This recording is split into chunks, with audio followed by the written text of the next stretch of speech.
Hello, good afternoon, good morning, good evening, wherever you're watching me from. This is Kenny, your girl. I'm going to teach you how to cook Nigerian jollof rice. I mean the smoky Nigerian jollof rice, the one you eat at the party. So let's start. I'm going to get my pepper ready. As I've told you in my earlier videos, to get a good result of anything that has to do with pepper, you need to be able to get the right combinations of your pepper, and that I'm going to show you today. Just follow me as we go. Okay.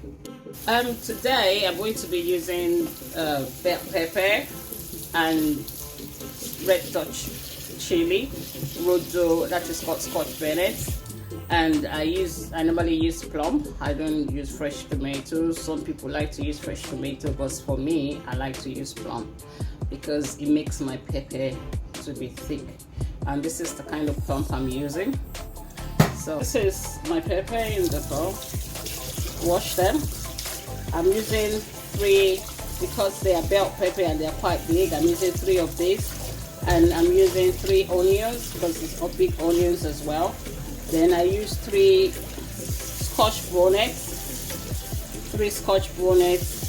and I'm using 6 of these.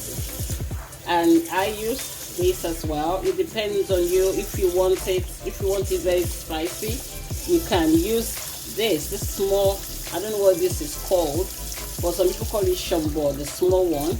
I use about 8 of it because I want it quite spicy. So it depends on your spicy level, and if you don't want it, it depends on how spicy you want it. If you don't want it so spicy, you can use,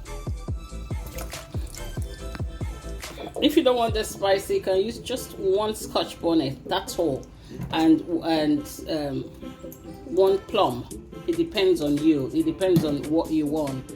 But I'm just trying to explain to you that your pepper combination is quite very important when you are cooking jollof rice. Let's grind up.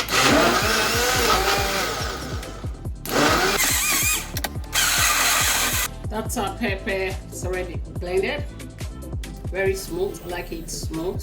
Very good. The next thing, I've already put my pot on the stove. I'm going to pour my vegetable oil in the pot. I don't use so much. I don't use much vegetable oil. This vegetable oil allow you to fry a little bit before I pour my tomato puree. This is tomato puree. I'm going to pour my tomato puree. Allow my vegetable oil to fry. Just get hot a little bit. So now, some people put onions. I don't like to put onions, especially when I'm cooking for my family, because my children don't like onions. Allow this to fry.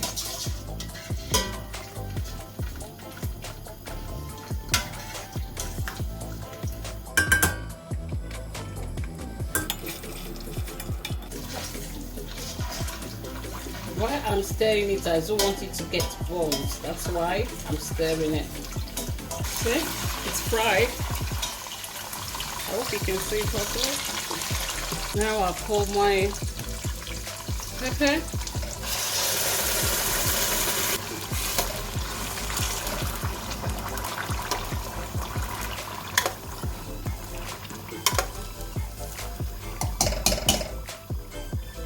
And I'll leave it to fry. While we're waiting for the rice, for the pepper to cook and fry very well, I'm going to be washing my rice. I normally wash it with hot water.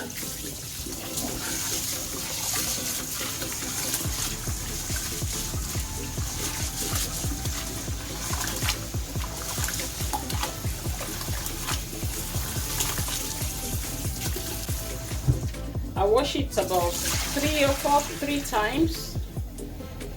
I don't know how long you wash your rice for, but I prefer to wash it 3 to 4 times. And that's how rice washed clean. See, I'm going to stir this. Make sure it doesn't get oil. I'm still gonna burn anyway, but at the same time, make sure you stir it properly every now and then so that it doesn't get burned at the frying of your stew stage.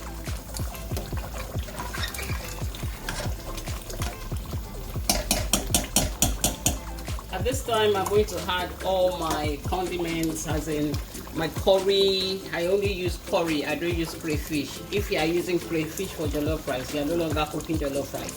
You are cooking local rice, as in, what do they call it now? I can't remember the name of that rice that people call local something rice, local jollof rice. But this one, if you want to cook the normal proper jollof rice, you don't add crayfish. So all I just use, I use my curry and I use my Maggi. I use both grounded Maggi and the Maggi cubes, and allow that to cook well incorporated into the stew. I'll leave it for about, let's say 5 minutes for it to cook properly. I like to clean as I'm cooking, very important. This is after 5 minutes. The next thing I'm going to do, I'm going to pour my rice.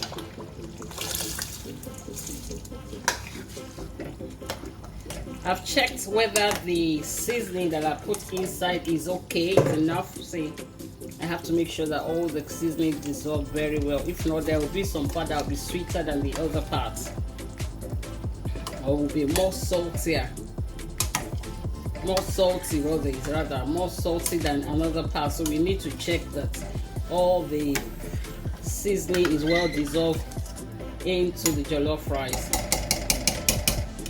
I've had a little bit of water. That's how I cook my own. I don't have too much water in there. Even when I'm cooking for a large quantity, I don't have too much water.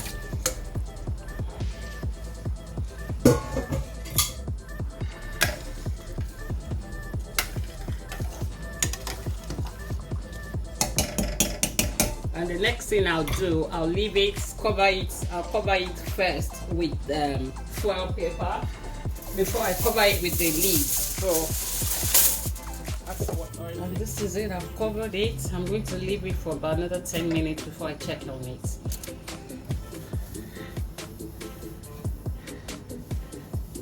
So we'll be back shortly. So let's check it. This is after 10 minutes.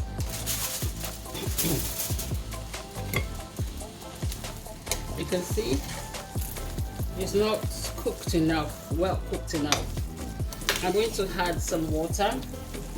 And by adding water, I'll add, how I do my own is that I put the salt, because I've not put salt in it. I only put the Maggi as in the seasoning, but I've not put salt in it. So what I'm going to do next is I'm going to add some water, because I can see that it needs some water. So I'm going to add the salt inside the water. This is it, salt. This is salty water. I'm going to just put it in it. I like to do it this way because it's well incorporated into the jollof rice. So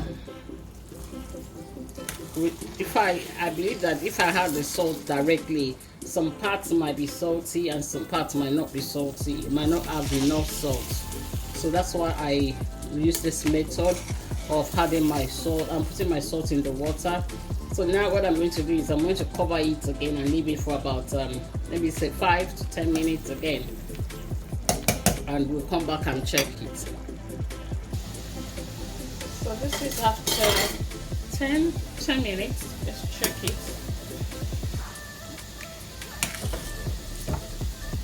See, this is smelling like fatty jollof rice.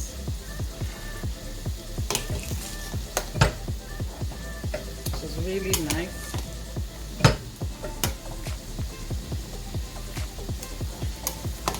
On the side, I'm frying plantain. We're going to use it with plantain and grilled chicken.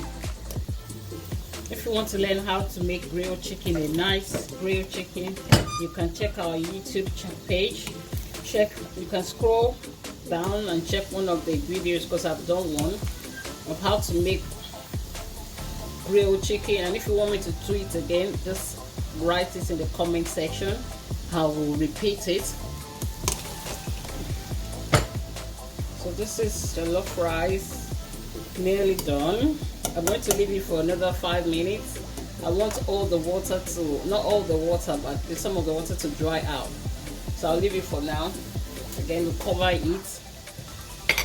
It's already done, but I want it well cooked.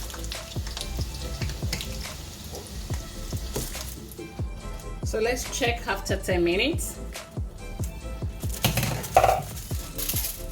Wow, this is nice. It smells so nice, like as if we are in a Nigerian party. See?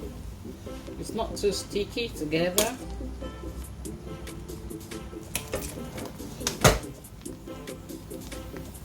And that is Nigerian jollof rice for you. I like this part of chicken wings, jollof rice with chicken, potato, and grilled chicken. Oh, sorry, jollof rice with grilled chicken and dodo. It's really yummy. Come and join me as I eat this. Thank you for watching. God bless you.